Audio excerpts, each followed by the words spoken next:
Welcome to Funky Mind's Billion-Dollar Sales Secrets, Lesson 6.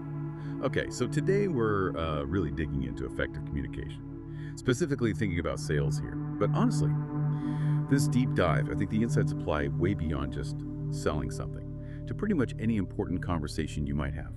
We're looking at excerpts from Selling Through Customer-Centric Solutions, and they've got some really potent ideas in this Billion-Dollar Sales Secrets, Lesson 6.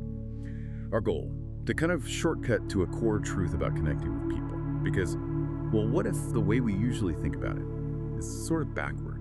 The source hits hard right away. It says pretty bluntly, your customer doesn't care about your product features. Now that sounds wrong, doesn't it? We're always taught to, show off what we've got. It really does sound counterintuitive at first, yeah. But the why behind it, well, that's the key, according to the source.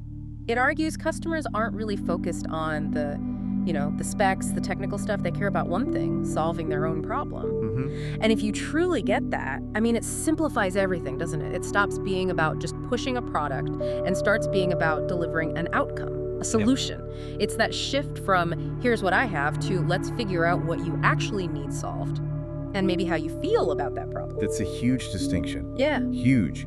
And the source points out a common trap.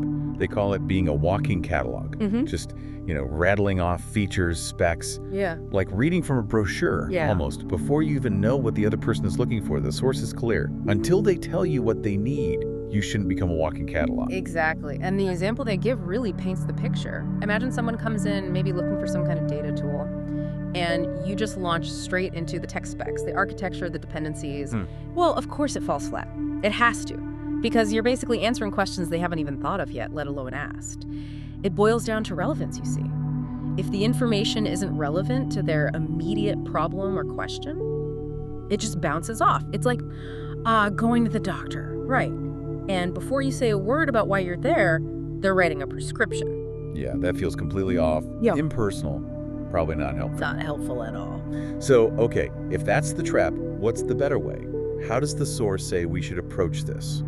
Flip the script. It's actually quite simple in principle, but really powerful. The advice is, start by understanding their need. Full stop.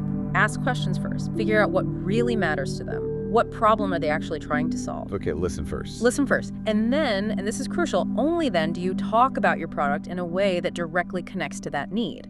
And, this makes you wonder, are we asking enough questions? And are they the right kind of questions? Right, not just surface level stuff. Exactly. Not just, do you like feature X, but more like, what's the biggest headache you're facing right now that brings you here? Or maybe, what would a perfect outcome look like for you? Sometimes, the problem they say they have isn't even the real root issue. Good listening can uncover that deeper need. That's where the connection really happens, isn't it? So the core message here, the big takeaway for the source, seems crystal clear. Great sales isn't about listing features. It's about listening first and then responding with purpose. So thinking about you listening now, what does this mean? Whether you're actually selling something or maybe pitching an idea or even, interviewing for a job. Yeah, it really applies broadly. It means shifting your whole mindset, moving away from I talk, you listen, towards something more like I need to listen and understand first, then maybe we can figure out a solution together, like a partnership. Listening first, talking second, with purpose. Right. And maybe here's something to chew on after this deep dive. Think about how often, just in everyday chats, we jump in with solutions or advice before we've even really truly heard out the other person's problem, or even confirmed they see it as a problem needing a solution from us. That's a great point to consider. How often do we assume instead of asking? Well, we hope this deep dive helps you approach your next interaction with maybe a slightly different perspective, a fresh one. Subscribe and like for more videos.